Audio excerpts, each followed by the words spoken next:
2 Coríntios, capítulo 5. Porque importa que todos nós compareçamos perante o tribunal de Cristo, para que cada um receba segundo o bem ou mal que tiver feito por meio do corpo. Versículo 10. Havia um profundo anseio no coração de Paulo. Sua vida nesta terra não tinha sentido algum, não fosse pela esperança na vida por vir. Em meio a lutas e aflições, gemia e aspirava pela eternidade. Referindo-se ao nosso corpo como casa provisória e despida, apontou para a nossa futura habitação celestial como objeto de nosso maior desejo. O sábio Salomão escreveu que Deus pôs a eternidade no coração do homem. Eclesiastes capítulo 3, versículo 11. O que coopera com a afirmação de Paulo quando diz que foi o próprio Deus quem nos preparou para isto. Apesar de Deus ter nos outorgado o penhor do Espírito, tornando-nos santuário do Espírito Santo, 1 Coríntios capítulo 6, versículo 19, ainda nos encontramos em situação de completa desvantagem com relação ao pecado. Somos todos pecadores e nosso corpo mortal é prova disso. Precisamos adquirir todos os dias as preciosas vestes da justiça de Jesus Cristo, Apocalipse capítulo 3, versículo 18, a fim de que naquele grande dia a nossa nudez esteja coberta e nele sejamos feitos justiça de Deus.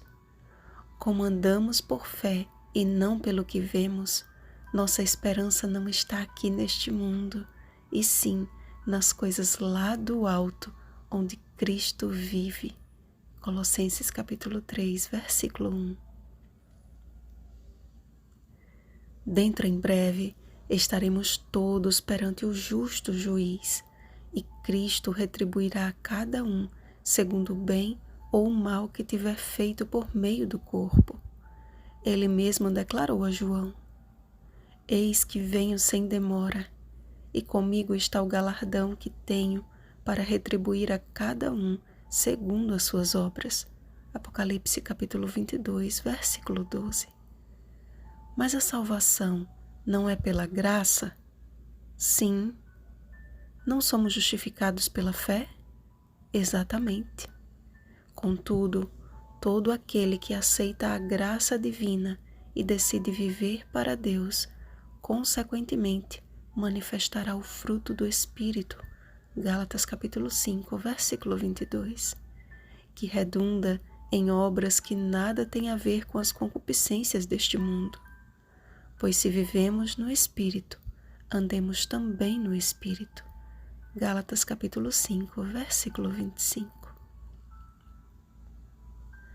Muitos, rejeitando aos apelos do Espírito Santo, têm convivido naturalmente com o pecado enquanto professam uma vida cristã, apegando-se a uma doutrina barata da graça que nada tem a ver com a graça de Cristo, vivem para si mesmos. Há um abismo de diferença entre ser um pecador e ser conivente com o pecado. As palavras do apóstolo são muito claras, amados. Se alguém está em Cristo, é nova criatura. As coisas antigas já passaram, eis que se fizeram novas. Se antes professávamos andar com Cristo, segundo a carne, já agora não é tempo de conhecê-lo deste modo. Sabendo que tudo provém de Deus, Ele mesmo providenciou a nossa reconciliação por meio de Cristo. Nós somos embaixadores em nome de Cristo, e tudo o que Ele nos pede é que o representemos com fidelidade. E isso não significa dizer que podemos viver sem pecado, pois que a justiça própria também é pecado, mas que uma vida guiada pelo Espírito Santo não procura a satisfação da carne, mas a alegria no Espírito. É a ovelha desgarrada que é carregada por Jesus de volta ao aprisco. É a dracma que é encontrada. É o filho pródigo que retorna à casa do pai, mas é o pai que o recebe com alegria. Lucas, capítulo 15.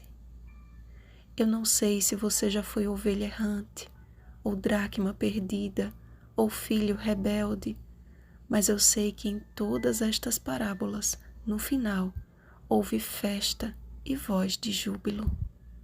Em todas elas houve mudança de rota, e como alguém que já foi dracma, posso afirmar que não há amor que possa ser comparado ao amor de Jesus, pois o amor de Cristo nos constrange e nos faz perceber que nenhum pasto distante, nenhuma casa desordenada, nenhuma herança terrena pode nos separar do amor de Deus que está em Cristo Jesus nosso Senhor. Romanos capítulo 8, versículo 39. Aquele que por nós morreu e ressuscitou, nos reconciliando com Deus. Em nome de Cristo, pois, rogamos que vos reconcilieis com Deus.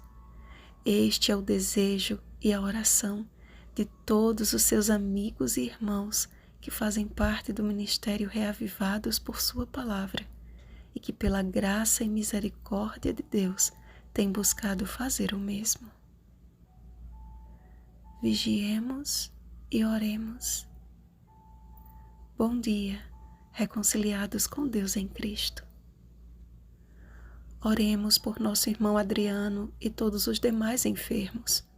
Oremos pelo batismo do Espírito Santo. Oremos uns pelos outros. Rosana Garcia Barros.